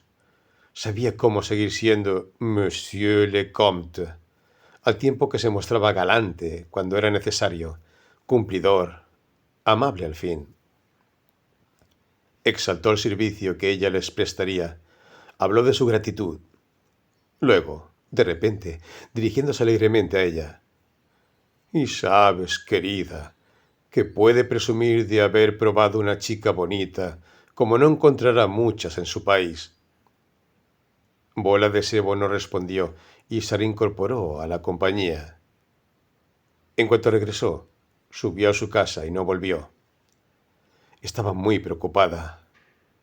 ¿Qué iba a hacer? Si se resiste, qué vergüenza. Sonó la hora de la cena. La esperaron en vano el señor Follenby, que entró en ese momento. Anunció que la señorita Rousset se sentía indispuesta y que podían sentarse a cenar. Todos escucharon con atención. El conde se acercó al posadero y en voz baja le dijo: «¿Es eso?» «Sí». Por conveniencia, no dijo nada a sus compañeros, sino que se limitó a sentir ligeramente. Inmediatamente, un gran suspiro de alivio salió de todos los cofres. Una alegría apareció en los rostros. Loiseau gritó: «Saperlipopette! Pagaré el champán si podemos encontrarlo en el establecimiento». Y Madame Loiseau tuvo una angustia cuando el jefe volvió con 4 botellas en las manos. Todo el mundo se había vuelto repentinamente comunicativo y ruidoso. Una traviesa alegría llenaba los corazones. El conde pareció darse cuenta de que Madame Lacarré, la Madame, era encantadora. El fabricante felicitó a la condesa. La conversación era animada, alegre, llena de rasgos. De repente, Loiseau, con cara de angustia y levantando los brazos, gritó: «¡Silencio!». Todos se callaron, sorprendidos, casi asustados. Ya. Luego estiró la oreja, diciendo «¡Shh!» con ambas manos. Levantó los ojos hacia el techo, volvió a escuchar y reanudó, con su voz natural: «No te preocupes, todo está bien». Uno dudó en comprender, pero pronto se le escapó una sonrisa. Al cabo de un cuarto de hora volvió a empezar la misma broma, y la repitió a menudo por la noche, y fingió llamar a alguien del piso de arriba, dándole consejos de doble sentido sacados de su mente de viajero. A veces ponía cara de tristeza y suspiraba. «Pobre chica», o murmuraba entre dientes con rabia.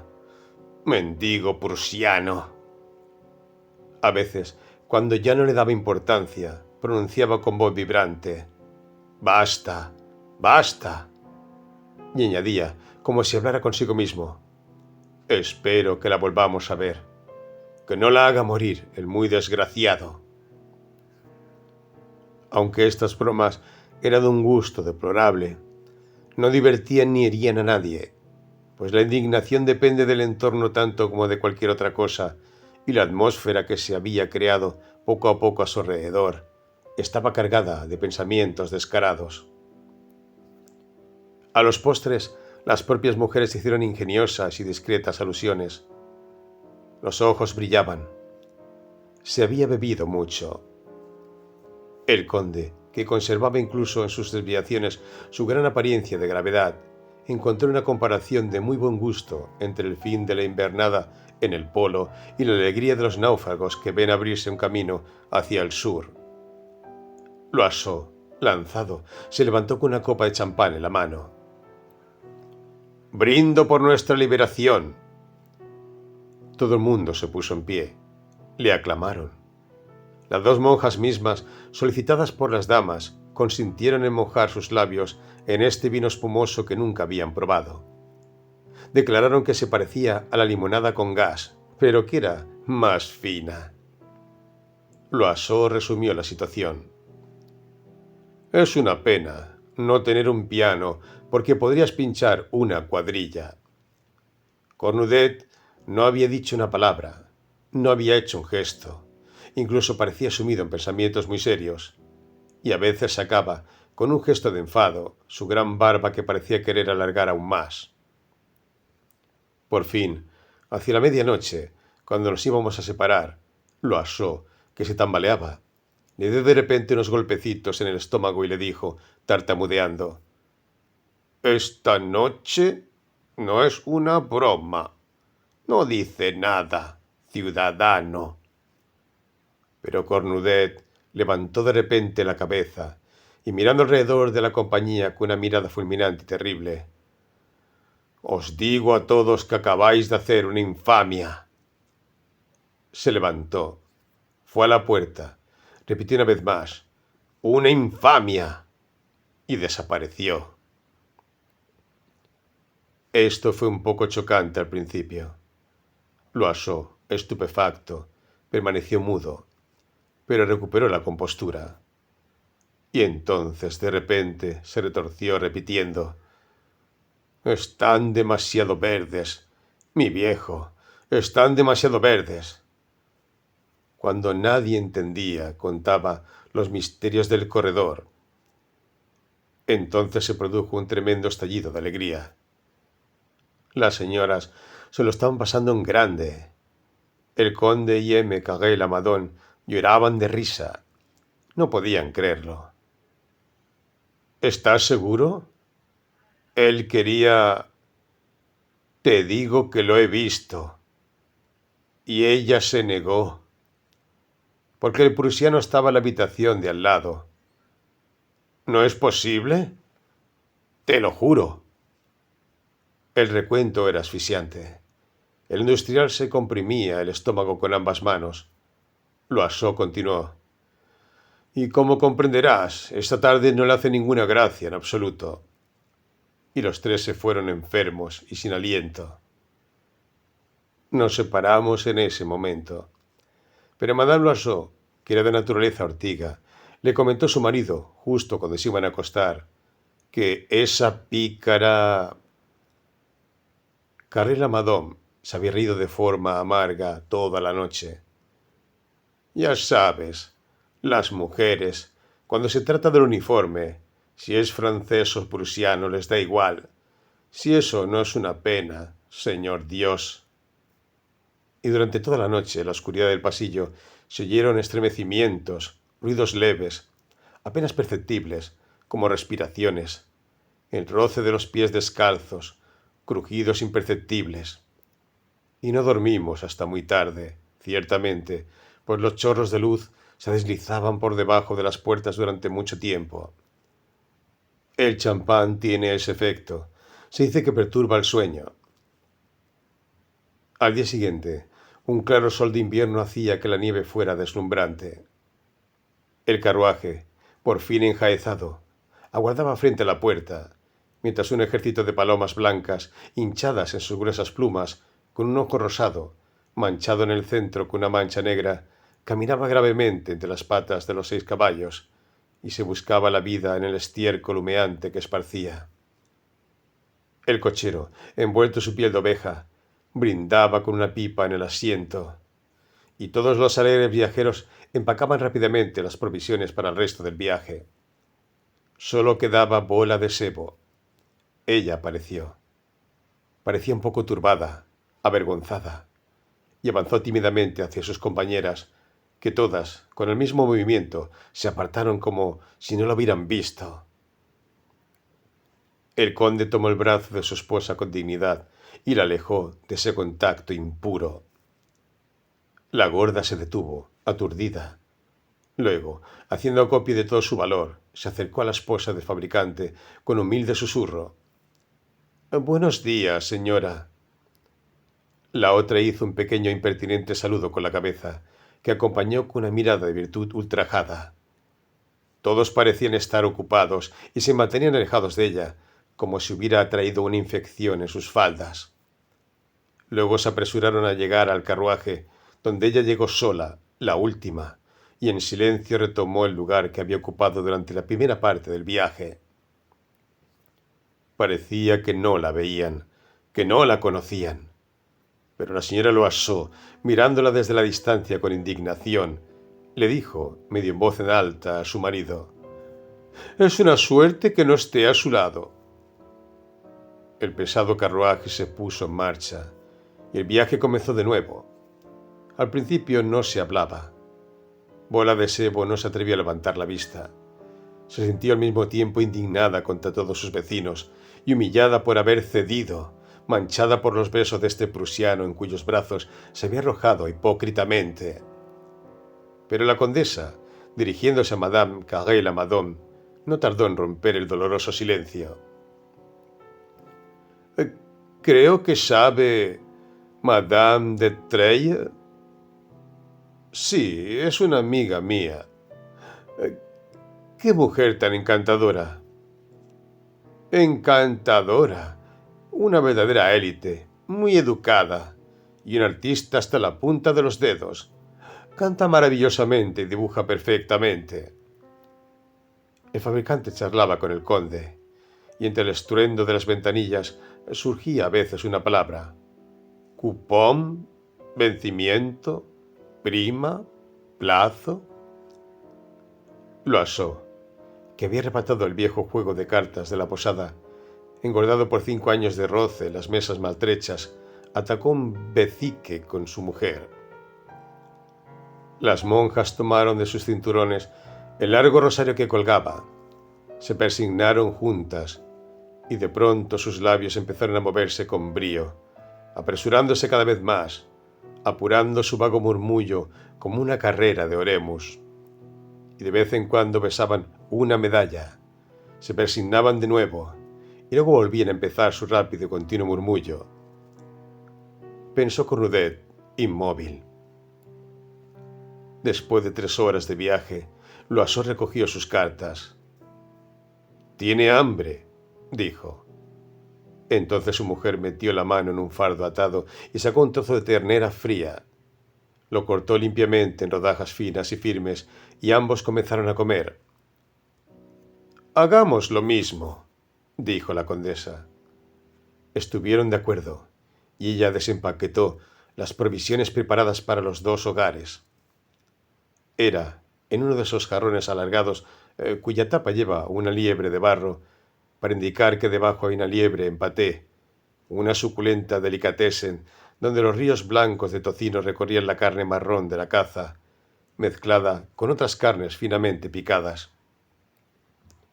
Un hermoso cuadrado de queso gruyère, traído en un periódico, llevaba impreso en su cremosa pasta las palabras «Fait divers». Las dos monjas elaboraron una ronda de salchichas que olían a ajo, y Cornudet, hundiendo ambas manos al mismo tiempo en los amplios bolsillos de su saco, sacó de uno 4 huevos duros y del otro las cortezas de una barra de pan. Aflojó la cáscara, la arrojó bajo sus pies en la paja y comenzó a morder los huevos, haciendo que cayeran sobre su ancha barba manchas de color amarillo claro que en ellas parecían estrellas. Bola de Sebo, en el apuro y el susto de su levantamiento, no había podido pensar en nada y miraba exasperada, sofocada de rabia, a toda esa gente que comía plácidamente. Al principio se apoderó de ella una furia tumultuosa y abrió la boca para gritarles con un torrente de insultos que se elevó a sus labios, pero no pudo hablar, tanto la exasperaba. Nadie la miraba, nadie pensaba en ella. Se sintió ahogada en el desprecio de aquellos honrados canallas que primero la habían sacrificado y luego la habían rechazado como una cosa sucia e inútil. Entonces pensó en su gran cesta llena de cosas buenas que habían devorado con avidez, en sus 2 pollos relucientes de gelatina, en sus patés, en sus peras, en sus 4 batidas de Burdeos, y su furia se desvaneció de repente, como una cuerda demasiado tensa que se rompe. Se sintió a punto de llorar. Hizo terribles esfuerzos, se puso rígida, se tragó los sollozos como los niños, pero las lágrimas subieron, brillaron en el borde de sus párpados, y pronto 2 grandes lágrimas, saliendo de sus ojos, rodaron lentamente por sus mejillas. Otras las siguieron más rápidamente, fluyendo como gotas de agua que se filtran de una roca y cayendo constantemente sobre la curva de su pecho que rebota. Permaneció erguida, con la mirada fija, el rostro rígido y pálido, esperando no ser vista. Pero la condesa se dio cuenta y advirtió a su marido con una señal. Se encogió de hombros como si dijera: «¿Qué quieres? No es mi culpa». Madame Loiseau soltó una silenciosa carcajada de triunfo y murmuró: «Está llorando su vergüenza». Las 2 buenas hermanas habían vuelto a rezar, después de haber enrollado el resto de su salchicha en un trozo de papel. Entonces Cornudet, que estaba digiriendo sus huevos, estiró sus largas piernas bajo el asiento de enfrente, se dejó caer, cruzó los brazos, sonrió como un hombre que acaba de encontrar un buen chiste y se puso a silbar la marsellesa. Todas las figuras se volvieron oscuras. La canción popular ciertamente no gustó a sus vecinos. Se pusieron nerviosos, molestos y parecían dispuestos a aullar como perros al oír un organillo. Se dio cuenta de ello y no se detuvo. A veces incluso tarareaba la letra: «Amor sagrado a la patria, dirige, apoya nuestros brazos vengadores, la libertad, la preciada libertad, lucha con tus defensas». Huimos más deprisa, pues la nieve era más dura, y hasta Dieppe, durante las largas y lúgubres horas del viaje, a través de los baches de la carretera, a través de la noche que caía, y luego en la profunda oscuridad del carruaje, continuó con feroz obstinación su silbido vengativo y monótono, obligando a los espíritus cansados y exasperados a seguir la canción de un extremo a otro, a recordar cada palabra que aplicaban a cada compás.